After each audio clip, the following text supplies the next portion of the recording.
más fuego que ya estaba atravesando la carretera. Como por arte de magia o mediante estrategia satánica, quedamos en medio de los dos fuegos terribles. Nos quedamos en medio de la carretera sin poder darle hacia adelante ni hacia atrás. Todos empezamos a orar y cada segundo que pasaba el calor infernal, aquel se sentía más y más fuerte. Las ventanas del carro empezaron a opacarse del vapor por el calor. El techo del carro parecía descargar llamas líquidas en nuestras cabezas, que les grité a todos: ¿qué hacemos? ¿Qué hacemos? ¡Nos vamos a quemar vivos! Don Álvaro Cruz dijo: oremos, hijos, oremos, no hay más. Todos nos pusimos a orar y a llorar con desesperación. Después de orar, ya cuando las llamas casi golpeaban el carro con coraje, acordamos todos a una misma voz que procediéramos adelante a toda velocidad para atravesar las llamas. Y yo les dije, recuerdo muy bien que les dije: hermanos, les voy a dar, porque yo iba manejando, les voy a dar a toda velocidad, porque si no, nos vamos a quemar vivos. Pero lo único que le pido al Dios del cielo es que no venga otro loco de allá para acá, igual que nosotros, y nos estrellemos de frente. Cuando acabé de decir aquellas palabras, le dejé caer todo el pie al acelerador del carro como si pesara una tonelada y grité con voz en cuello: ¡en tu nombre, Señor! ¡En tu nombre, Jesús! El carro procedió adelante, entramos a las llamas y el calor se sintió como que iba a explotar el carro. Todos gritábamos a Dios, y dicho y hecho, de allá para acá, en la dirección contraria, venía otro carro igual que nosotros a toda velocidad. Solamente recuerdo que los dos espejos de los carros se golpearon un poquito por unas fracciones de distancia. Jamás habíamos visto el cielo azul tan hermoso como en los siguientes segundos después de salir de aquel infierno. Todos tosíamos, otros llorábamos, otros oraban, otros alababan a Dios porque nos había salvado de la muerte. El carro se quiso voltear de lo fuerte que íbamos, porque agarramos un poco de la tierra, pero jamás solté aquel volante y casi nos salimos de la carretera, pero vencimos y el Señor nos sacó adelante victoriosos de aquel infierno físico. Más adelante, en un mirador en la siguiente montaña, nos bajamos del carro y, respirando aire fresco, nos tomamos de las manos y nos pusimos a orar a grito abierto, agradeciéndole a Dios que había extendido su brazo poderoso. Jamás habíamos pensado que en un simple viaje programado para llevar las buenas nuevas a aquel país nos llevaría semejantes ataques infernales. Después del viaje pudimos visualizar por qué Satanás se nos interpuso con toda la furia, ya que más de 10 iglesias entraron a la cobertura de asamblea pentecostal. Cuando llegamos el profeta Amílcar nos había visto en qué carro veníamos, cuántos veníamos adentro y los peligros que habíamos pasado, y todo esto se lo mostró al Señor cuando estaba internado en el bosque de la capital de Guatemala en 40 días de ayuno y oración. Para cuando llegamos a su casa, Él ya nos estaba esperando con todas estas noticias.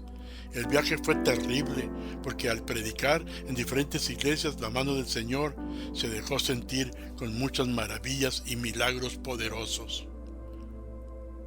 El Señor nos llevó a predicar a la iglesia más grande de Guatemala, a Elim Central, en donde di mi testimonio y muchísima gente recibió a Jesús. Tan poderosa fue la presencia de Dios que el pastor me rogaba que me quedara por 3 días de conferencia, que él me mandaba en avión de regreso. Me decía que el pueblo necesitaba escuchar la palabra y que lo ministráramos nosotros. Claro que no pude aceptar la invitación, ya que como quien dice, yo era casi el único chofer del carro, pero declaro que todo fue un infierno espantoso y al mismo tiempo grandes victorias que tuvo el Señor por medio de misión divina. Lecciones para aprender. Primero, no todas las bendiciones vienen como parte y como arte de magia. La mayoría de las veces se va a pagar el precio en formas desconocidas y peligrosas, pero no tienes que tener en cuenta que el Señor, no importa cuál sea el peligro, siempre saldrá vencedor y te dará la victoria a ti si soportas la prueba. Segundo, después de hermosos ciclos de paz y bendición, seguirán sorpresas dolorosas que solamente por medio de la mano del Señor podrás salir adelante. Cuando estés dispuesto a pelear la buena batalla, enseguida vendrán grandes victorias como las que nos obsequió el Señor después de casi ser quemados vivos. Pudimos arrebatarle al diablo cientos de almas e iglesias enteras que dejaron el tradicionalismo para gozarse en lo pentecostal y sobre todo en el avivamiento como en los tiempos de antaño de los apóstoles. Tercero, toda controversia y ataque del maligno se puede vencer solamente por medio de la oración. La oración fue la que nos sacó adelante. La oración fue la que nos dio la vida. Sin oración, solamente serás un cristiano del montón. Avivamiento en Tampico, Tamaulipas, México. Después de muchas llamadas por teléfono, se acordó que se llevaría a cabo una poderosa campaña en la ciudad de Tampico con el pastor Gamboa de la iglesia Betania de las Asambleas de Dios. Dios le había indicado que me contactara a través del obispo, hijo espiritual mío, Ernesto Yadó. Como quien dice, un amigo de la familia también, que desde niños habíamos tenido amistad. Cuando me dirigí hacia aquella ciudad, allá por el año 1980, me acompañó mi hermano carnal René Izaguirre, junto con un grupo de músicos. Uno de ellos era mi compadre Jesús Yadó, que fue el que dedicó a Isaac Izaguirre, un experimentado músico y cantante maravilloso. También con nosotros tocó los teclados nuestro hermano y amigo de la infancia, Jorge Ochoa. Los pastores decidieron hospedarme en una hermosa casa donde tenían todas clases de comodidades. Mi hermano, el obispo Ernesto Yadó, fue el escudero que me pusieron para transportarme a donde quisiera ir, sobre todo de ida y de vuelta a la conferencia, una conferencia que le llamamos Explosión de Milagros. Cuando llegamos al primer día de conferencia, a la iglesia hermosa de material, de 2 pisos, donde cabían por lo menos unas 1000 personas, tenía su balcón y toda la iglesia estaba abarrotada de almas. Recuerdo que la música de alabanza fue de grande bendición y la gente se gozó en grande manera. Después el grupo tocó sus alabanzas que bendijeron a muchísimas almas. Cuando veníamos en el camino, le dije a Ernesto que se parara en un supermercado porque quería comprar un bote grande de sal. Durante la noche, el Señor me había indicado que predicara sobre la sal del mundo. Cuando llegamos a la iglesia, casi no se podía entrar a la gente. Las participaciones musicales dieron paso a la administración de la palabra. Tomé el púlpito y desarrollé el mensaje que el Altísimo me había dado durante mi encierro devocional, ya que en esos años de evangelismo mi costumbre era estar encerrado todo el día, todos los días que estuviera en campaña o conferencia, en ayuno y oración. Solamente salir en la noche para la predicación y a cenar algo después de la administración, para el hotel otra vez o donde me hospedaran. Esa fue mi vida por más de 7 años seguidos y sigue siendo mi vida todavía. Anduve por infinidad de ciudades y países y jamás conocí muchas de las ciudades, porque siempre estaba encerrado. Muchas veces tomaba un solo día de esos para salir a la ciudad, a la plaza principal y caminar alrededor y reclamar la ciudad para Jesucristo. Cuando terminé de disertar la palabra, me paré frente al púlpito y dije: Jesús me indicó anoche que predicara sobre el tema de la sal. Sin la sal de Jesús jamás serás salvo, ni llegarás a ningún lado. También me indicó que esta noche estarían alguien aquí que sufrió una caída y lo atropelló un carro y se lastimó la cintura y se quebró el pie derecho. Si en este momento pasa y toma un poquito de sal y se lo pone bajo la lengua, el Señor lo va a sanar de todo. Amados hermanos, al instante se levantó una mujer que traía muletas, se encaminó hacia el altar y cuando le di el micrófono dijo: yo soy esa persona, tuve una caída y me lastimé la cintura porque me atropelló un carro y desde entonces, hace días, no podía caminar ni mover mi pie. Creo en lo que dice el siervo de Dios. Enseguida tomó la sal y se la puso en la lengua. Se hincó a orar en el altar. Así enseguida empezaron a pasar muchísimos enfermos más que hacían lo mismo. La música empezó de nuevo y todo era gozo y alegría. Cuando menos acordamos, entre aquel bullicio de gente y gritos, la persona de las muletas andaba danzando junto con todos los demás. La hora ya era un poco tarde cuando terminamos de ministrar la palabra y sanidad. Rápido, cuando todos se gozaban en la presencia de Dios en el altar, me di la vuelta y le dije a mi hermano René: vámonos, porque el avión nos va a dejar. Nos despedimos del pastor, el cual ya estaba de acuerdo en que nos íbamos a ir con rapidez. Nos bajamos rápido por el pasillo izquierdo de aquella grande iglesia y nos dirigimos a la salida. A la mitad del camino, una familia se me atravesó y se acercaron y traían un niño en silla de ruedas y me dijeron: hermano, por favor, ore por mi niño, no se vaya sin orar por mi niño, ore por mi niño, póngale la mano. Como pude, me di la media vuelta y grité: en el nombre de Jesús, recibe tu sanidad. Y le puse la mano al niño, con fuerza le di un manotazo en las piernas y así nos dirigimos rápido y salí casi corriendo por la puerta de salida. Cuando llegamos a la puerta principal, nos detuvieron un griterío espantoso, fuertísimo, de gozo y alegría. Cuando volteamos para ver qué pasaba, la gente brincaba de gozo y los hermanos se levantaban, gloria al Señor, y se gozaban porque aquel niño de la silla de ruedas, estaba de pie, brincando y saltando y caminando delante de la presencia del Señor. La mano invisible del Altísimo lo había levantado al instante. Nosotros nos miramos mutuamente y nos gozamos, pero salimos corriendo para tomar el taxi que ya nos estaba esperando. Todo el camino fue llorar de alegría, de platicar las maravillas que el Señor había hecho y de leer la palabra. Aleluya, Jehová es todopoderoso, mis hermanos. Lecciones para aprender. Primero, si quieres ser usado en maravillas y milagros, la llave está en esconderte en el Señor lo más que puedas.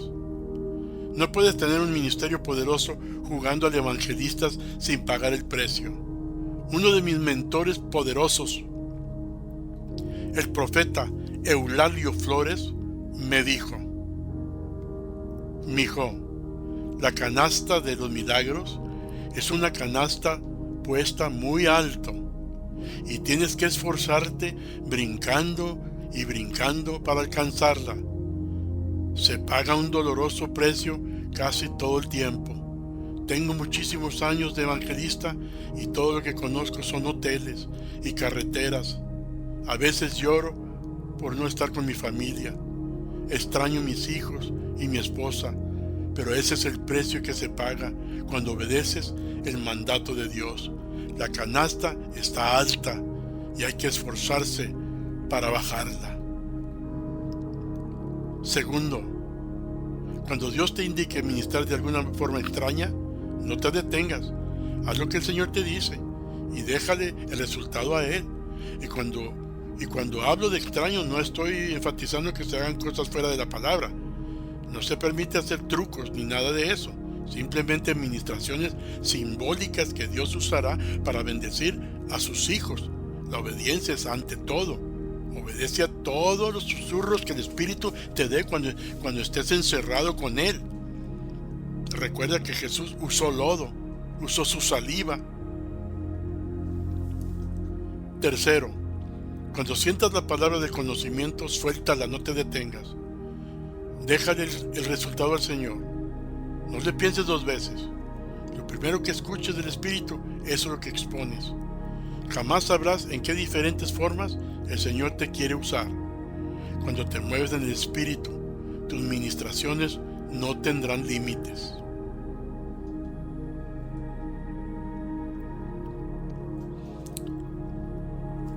Capítulo 12. Peculiaridades del avivamiento.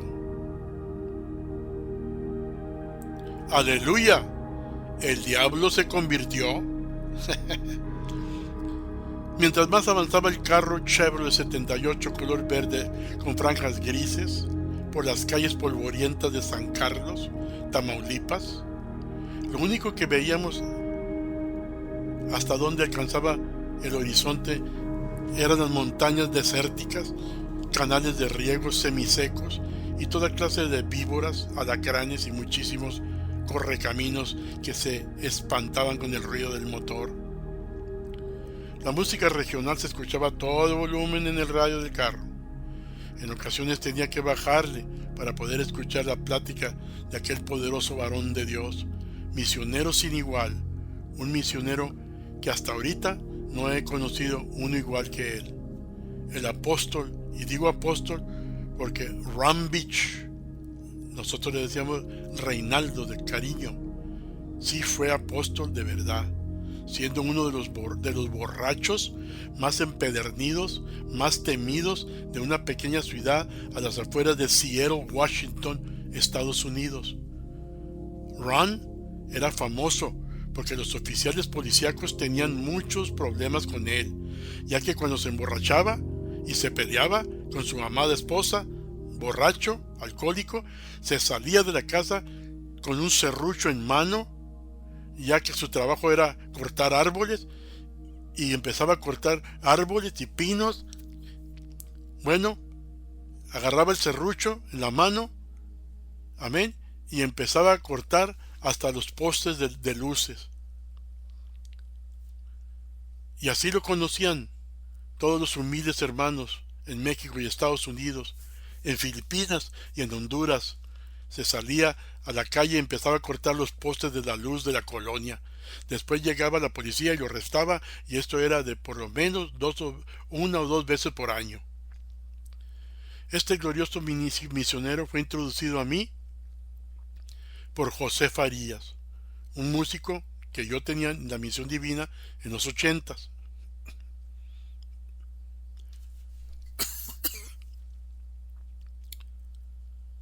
Reinaldo había acordado tener un avivamiento en aquella ciudad de San Carlos, lo cual era la cuna donde estaba su iglesia principal de su movimiento, la Vid Verdadera, de la cual yo también llegué a ser vocal de la organización ante las autoridades jurídicas de México. Recuerdo muy bien que la primera noche fue de grandiosa bendición.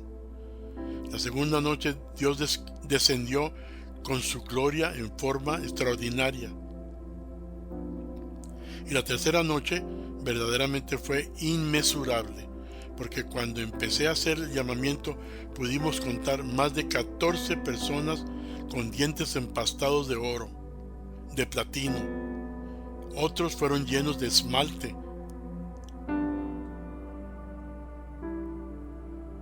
Precioso. Después, uno a uno empezaron a pasar testificando visualmente con sus manos que escurrían con aceite que emanaba.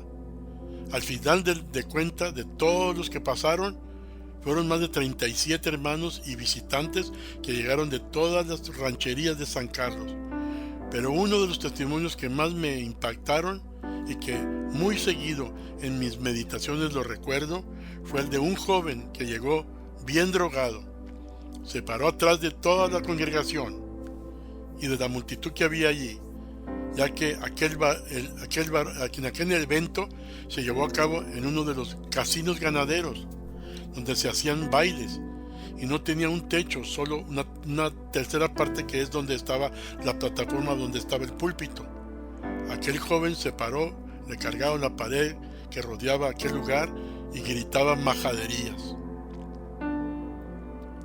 Paulatinamente, mientras el mensaje y la administración avanzaba, aquel joven endemoniado empezó a callarse hasta llegar al punto de no decir ni una palabra.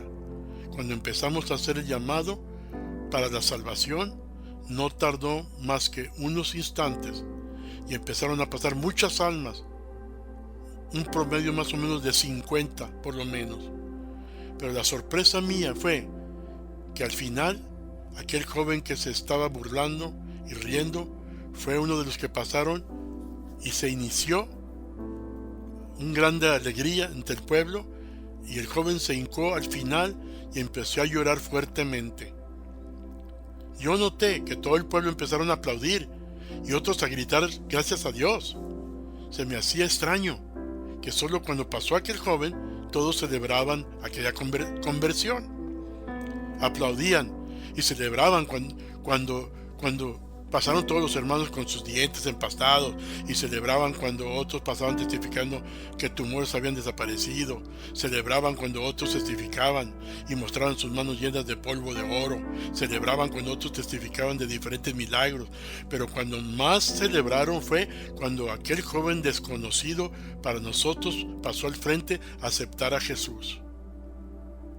Ya sentados a la mesa de la casa de Reinaldo y saboreando unos ricos tamales gordos con carne de cerdo y envueltos en hojas de plátano, empezamos a platicar de las maravillas que habían sucedido en aquel servicio. Reinaldo empezó a gozarse y entre mordidas de tamales decía: ¡Ja, ja, ja, ja, ja! ¡Gloria a Dios, Pastor Jean! ¡El diablo se convirtió! ¡Aleluya! ¡El diablo se convirtió! Yo me quedé callado y algo pensativo. Después uno de los varones de nombre Rogelio, que era el presbítero de aquella región del movimiento de la vid verdadera, dijo: mire, Pastor Genovevo, Reinaldo se goza porque aquel muchacho que aceptó a Cristo, su nombre es el diablo, porque es uno de los azotes de la ciudad. Todos los días es de emborracharse y drogarse y pelearse con todos. Ha matado a gente, trafica drogas, golpea a su esposa y a los hijos. Realmente ya ni la policía soporta. Es el azote del pueblo. Pero esta noche el diablo se convirtió. Se le arrancó con el Señor Jesucristo. ¡Aleluya! Después, muchos meses después, Reinaldo nos comunicó que el diablo había dejado de tomar y que siempre estaba dispuesto a ayudar en la iglesia, en lo que fuera. Andaba como loco evangelizando a todo el que se le encontraba. Ahora el diablo estaba ganando muchas almas para Dios. ¡Aleluya! Avivamiento tempestuoso. Con mis ojos cansados de manejar, bajé la vista para darle una mirada al reloj. Me preocupaba la hora que fuera, ya que teníamos más de una hora manejando entre una tempestad que nos había tomado de sorpresa en la sierra, en la guardarraya del estado de Hidalgo y Veracruz, México. Habíamos dejado atrás la ciudad de Chapulhuacán para dirigirnos a una ciudad de nombre Talol. El pastor Polo Ramírez, de la iglesia El Tabernáculo en la ciudad de Victoria, Tamaulipas, una iglesia perteneciente a la institución Defensores de la Fe, el pastor Polo nos había contactado con un jovencito pastor